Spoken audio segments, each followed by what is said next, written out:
বেয়াদব স্ত্রী চেনার ৫টি উপায় রয়েছে। প্রিয় ভাই ও বোনেরা, আমাদের ভিতরে এমন কিছু মেয়ে রয়েছে, এমন কিছু স্ত্রী রয়েছে যাদেরকে শত চেষ্টা করেও আপনি লাইনে আনতে পারবেন না। তাদের আচরণ এমন, দিন দিন যেন একটা পুরুষ মানুষকে সে কুড়িয়ে কুড়িয়ে খাচ্ছে, ধ্বংস করে দিচ্ছে তার জীবনটি। এই স্ত্রীকে নিয়ে জীবনে কোনোদিন আপনি শান্তি পাবেন না।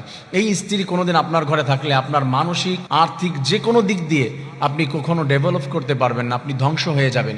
তাদের ৫টি চিহ্ন রয়েছে, এগুলো দেখলে আপনি বুঝবেন যে এটা হচ্ছে লাইনচ্যুত বা বেয়াদব মেয়ে। এই মেয়েকে নিয়ে শান্তি হবে না আপনার। তাদের ১ নম্বর গুণ হচ্ছে অপমান, স্বামীকে অপমান করা।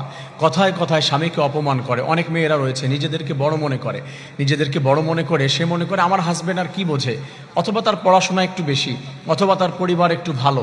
সেক্ষেত্রে ভালো বলতে আর্থিক সাইডে একটু ডেভেলপ তার পরিবার, সে মনে করে যে ও আর কি, ওকে কি সম্মান দিব। এই ধরনের অনেক মেয়েরা রয়েছে, বেয়াদব মেয়ে তারা। ২ নম্বর তাদের যে গুণ রয়েছে সেটা হচ্ছে সিদ্ধান্ত গ্রহণে উপেক্ষা। অনেক মেয়েকে যদি কোনো কিছু বলা হয় যে তুমি কি তোমার বাবা বাড়ি যাবে, তুমি কি এই কাজটি করবে, এই যে সিদ্ধান্ত নিতে বলা হয় কোনো কিছুতে, সেইখানে কোনো উদাসীনতা, তার ভিতরে কার্যক্রমে কোনো বিষয়ে একনিষ্ঠতা নাই, সেখানে কাজের ভিতরে কোনো স্পিড নাই। মেয়েকে দেখা যাচ্ছে যে একটা কাজ করছে তো করছে, স্বামীর কথায় কোনো মূল্য দিচ্ছে তো দিচ্ছে না। এই ধরনের কার্যক্রম যদি দেখা যায়, এটা হচ্ছে বেয়াদব মেয়ে। মেয়েকে নিয়ে আপনার শান্তি হবে না, এই স্ত্রীকে নিয়ে আপনি কখনো শান্তি পাবেন না। ৩ নম্বর যে বিষয়টি, সেটি হচ্ছে যে স্বামীর কথা অমান্য করা। মানে স্বামী যেটা করছে, অনেক মেয়েরা দেখবেন আপনি যেটা পছন্দ করে দিচ্ছেন এটাই তার অপছন্দ হয়, ঠিক আপনি যেটা পছন্দ করছেন এটা তার পছন্দ হচ্ছে না। আর এই জিনিসটাই যদি আপনি তার ভাইকে দিয়ে পছন্দ করান, দুলাভাইকে দিয়ে পছন্দ করান, অন্য কাউকে দিয়ে, সেটা তার খুব বেশি পছন্দ হবে, ভালো লাগবে। কারণ আপনার চয়েস, এটা তার কোনো ভ্যালু তার কাছে নেই। তার চয়েসটা বা তার ব্যক্তিগত যারা আছে তাদেরকে খুব সম্মান করে, তাদের চয়েসের সে মূল্য দেয়, আপনার চয়েসের মূল্য দেয় না। এরকম অনেক মেয়ে রয়েছে। এই মেয়েরা, এদেরকে ঘরে রেখে কখনো শান্তি হয় না। আল্লাহ তাআলা হেফাজত করার তৌফিক দান করেন।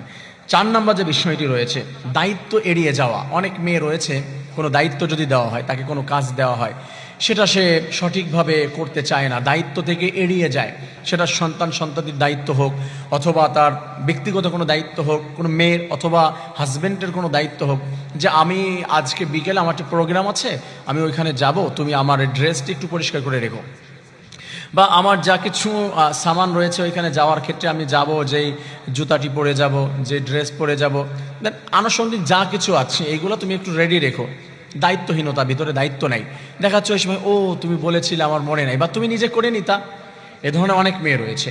এই মেয়েদেরকে নিয়ে শান্তি খুব কঠিন হয়ে যায়। প্রিয় ভাইয়েরা, মা ও বোনেরা, ৫ নম্বর যে বিষয়টি রয়েছে, ব্যক্তিগত সীমা লঙ্ঘন। অনেক মেয়ে রয়েছে